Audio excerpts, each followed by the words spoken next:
Hello friends, welcome back to e-education channel. So friends, one of the most awaited जो vacancy है IBPS की वो release हो चुकी है, जिसमें कि 4,455 वैकेंसी बैंक पीओ के लिए है और 896 स्पेशलिस्ट ऑफिसर्स के लिए वैकेंसी जारी की गई है।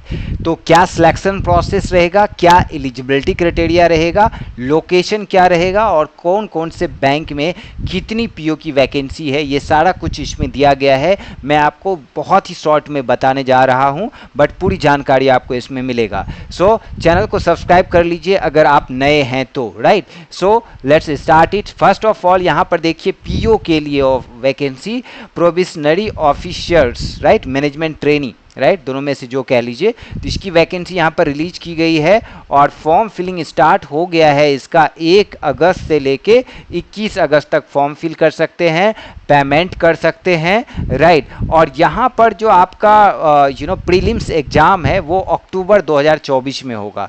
आपके पास 2 से 3 महीने बाकी है, राइट, अच्छे से तैयारी कर लीजिए। ओके, सो मेंस एग्जाम जो है नवंबर 2024 में होगा, राइट। तो मेंस का जो रिजल्ट है वो आपका जनवरी तक आ जाएगा एंड इंटरव्यू जनवरी फरवरी में हो जाएगा एंड जो है आपका ज्वाइनिंग अप्रैल 2025 में हो जाएगा। तो आप सोच लीजिए कि 8 से 9 महीने में आपका कंप्लीट रिक्रूटमेंट प्रोसेस हो जाएगा एंड ज्वाइनिंग भी हो जाएगा, ठीक है। अब बात करते हैं इसमें एलिजिबिलिटी क्राइटेरिया की एंड ये सारे बैंक के ऑप्शंस दिए गए हैं जहां की आपकी ज्वाइनिंग हो सकती है। Bank of Baroda, Canara bank, Indian overseas bank, UCO bank, bank of India, central bank of India, Punjab national bank, union bank of India, यहाँ पर bank of Maharashtra, Indian bank and Punjab and Sindh bank. तो ये सारे ऑप्शंस यहाँ पर दिए गए हैं जिसमें कि आपकी ज्वाइनिंग हो सकती है, राइट।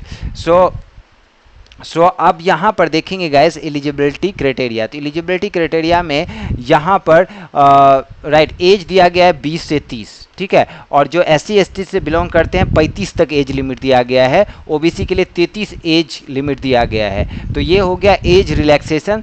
अब बात करते हैं इसमें, ओके, सो नाउ इसमें एलिजिबिलिटी क्राइटेरिया कोई भी ग्रेजुएट अप्लाई कर सकता है। इसमें लाइक अदर स्पेसिफिकेशन नहीं दिया गया है, बट स्पेशलिस्ट ऑफिसर्स के लिए लाइक इसमें दिया गया है डिस्क्रिप्शन, ओके। बट इसमें जो है पीओ के लिए भी अप्लाई कर सकते हैं, स्पेशलिस्ट ऑफिसर्स दोनों के लिए अप्लाई आप कर सकते हैं। यहाँ पर देखिए a degree graduation in discipline, any discipline, है ना, कोई भी कैंडिडेट किसी भी, और ये ऐसा जरूरी नहीं है कि फर्स्ट क्लास 60%, 50%, 40%, सिर्फ पास हो ग्रेजुएशन में वो अप्लाई इसमें कर सकता है, राइट। तो इसका सिलेक्शन प्रोसेस जो है 3 कैटेगरी में होगा।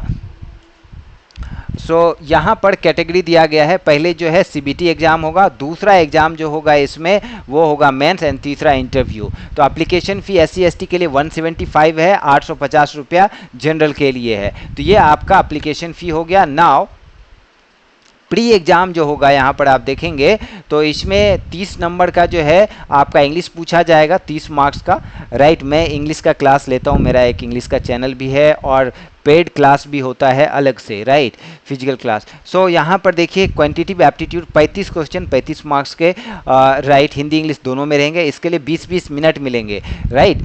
30 मिनट सिर्फ इंग्लिश के लिए मिलेगा, 20 मिनट, ठीक है। ऐसा नहीं कि सबके मिला के 1 घंटा मिलेगा, ऐसा बिल्कुल नहीं होगा। सेक्शनल वाइज टाइम लिमिट दिया रहेगा, राइट। और यहाँ पर देखेंगे रीजनिंग एबिलिटी 35 क्वेश्चन 35 मार्क्स का 20 मिनट मिलेगा, ये बाइलिंगुअल रहेगा, ठीक है।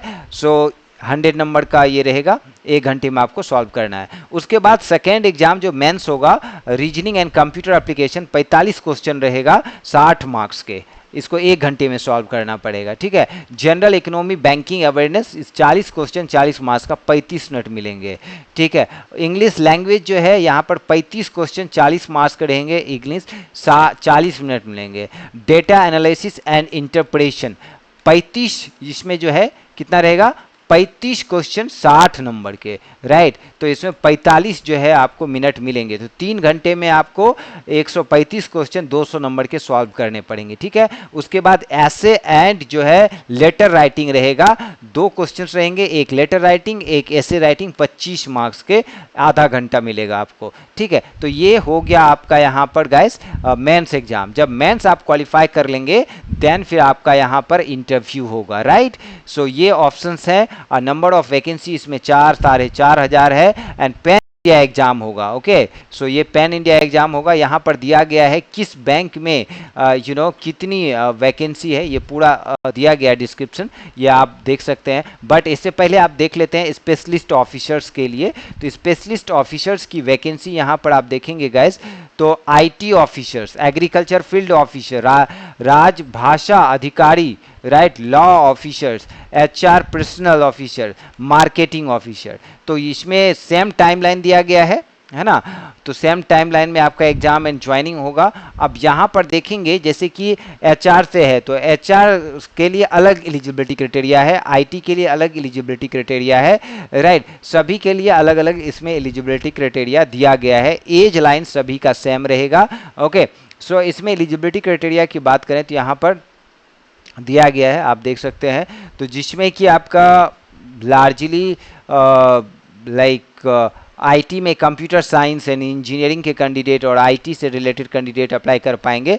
बाकी अदर स्ट्रीम का अलग अलग दिया गया है इसमें। ये देखिए इसमें आईटी ऑफिसर्स के लिए बीटेक कैंडिडेट चाहिए, कंप्यूटर साइंस इंजीनियरिंग आईटी से, इलेक्ट्रॉनिक्स इलेक्ट्रिकल टेलीकम्युनिकेशन से, या पोस्ट ग्रेजुएट डिग्री चाहिए, right, telecommunication, electronics, communication, instrumentation, computer science, information technology, इनमें से किसी में से, ठीक है। तो वो अप्लाई कर सकते हैं। जो ग्रेजुएट है बट DOEACC बी लेवल का जिन्होंने सर्टिफिकेट लिया है वो अप्लाई इसमें कर सकते हैं, जो ग्रेजुएट है, टेक्निकल नहीं है, ठीक है। अब यहाँ पर एग्रीकल्चर फील्ड ऑफिसर में देखेंगे horticulture, animal husbandries, veterinary science, dairy science, fishery, इन सभी में से यहाँ पर जितना दिख रहा है, forestry, agriculture biotechnology, BTech biotechnology, food science, agriculture business management, food technology, dairy technology, agriculture engineering, तो इन सभी में से किसी एक में अगर आपने बीटेक किया है तो आप अप्लाई कर सकते हैं। राजभाषा अधिकारी, post graduate Hindi with English और इंग्लिश विथ हिंदी। तो इसमें post graduate in Sanskrit with English and Hindi as an subject होना चाहिए, राइट। एक तो हिंदी से आपने BA MA किया हो और इंग्लिश सब्जेक्ट होना चाहिए तो आप अप्लाई कर सकते हैं। पोस्ट ग्रेजुएशन संस्कृत से विथ इंग्लिश तो आप एंड हिंदी तो आप अप्लाई कर सकते हैं। लॉ में क्या है, LLB कैंडिडेट अप्लाई कर सकते हैं, ठीक है। HR में क्या है, अगर आपने पोस्ट ग्रेजुएट किया है, लाइक MBA किया है, पोस्ट ग्रेजुएट डिप्लोमा किया है HR से, पर्सनल मैनेजमेंट से, इंडस्ट्रियल रिलेशन से, तो आप अप्लाई कर सकते हैं, सोशल वर्क या लेबर लॉ से, ठीक है। Marketing officer, so marketing MBA marketing से या PGDBA, राइट, या PGPM, तो इस सब में से अगर आपने पोस्ट ग्रेजुएट डिप्लोमा या MBA किया है तो आप अप्लाई कर सकते हैं। तो ये बेसिक एलिजिबिलिटी क्राइटेरिया है गाइस, राइट। सो ये चीज़ें हैं। एप्लीकेशन फीस सारा कुछ सेम है इसमें। एग्जामिनेशन पैटर्न जो है जैसे कि लॉ ऑफिसर एंड राजभाषा अधिकारी के लिए इंग्लिश लैंग्वेज 50 क्वेश्चन 25 मार्क्स के, रीजनिंग 50 क्वेश्चन 50 मार्क्स के, general awareness with special reference to banking industry 50 question 50 marks के, 40-40 मिनट मिलेंगे सभी के लिए, राइट। अब दूसरा आईटी और agriculture officers, HR personal and marketing, उसका यहाँ पर दिया गया है English language 50 question 25 marks, reasoning 50 question 50 marks, quant जो है 50 क्वेश्चन 50 मार्क्स। तो 2 घंटे मिलेंगे और 150 क्वेश्चन सॉल्व करने पड़ेंगे। तो ये हो गया प्री। अब यहाँ पर मेंस की बात करेंगे तो law, IT officer, agriculture officer, HR personal and marketing के लिए तो 60 क्वेश्चन 60 मार्क्स का रहेगा। प्रोफेशनल नॉलेज लॉ से, IT से, मतलब जिस फील्ड का बंदा है उससे रिलेटेड, ठीक है। अब यहाँ पर राजभाषा अधिकारी के लिए professional knowledge, right, 45 question, descriptive, ये ऑब्जेक्टिव है, ये डिस्क्रिप्टिव 60 मार्क्स का रहेगा, ठीक है। 30 मिनट मिलेगा, 30 मिनट इसके लिए, 30 मिनट इसके लिए, 1 घंटे में, राइट। जिसमें कि राइटिंग होगा, ऐसे राइटिंग, ये सारी चीज़ें, कॉम्प्रिहेंशन, ये सारी चीज़ें रहेंगी, ठीक है। तो ये हो गया। उसके बाद इसमें 25% निगेटिव मार्किंग तो है ही थ्रू आउट, ठीक है। एंड देन फिर आपका यहाँ पर इंटरव्यू होगा, right. So that's it. Good luck guys, मिलते हैं नए वैकेंसी के साथ। Good luck for your exam. Thanks for watching this video. कुछ हेल्प चाहिए तो ज़रूर बताइएगा, मैं डेफिनेटली हेल्प आउट करूँगा। Thank you guys.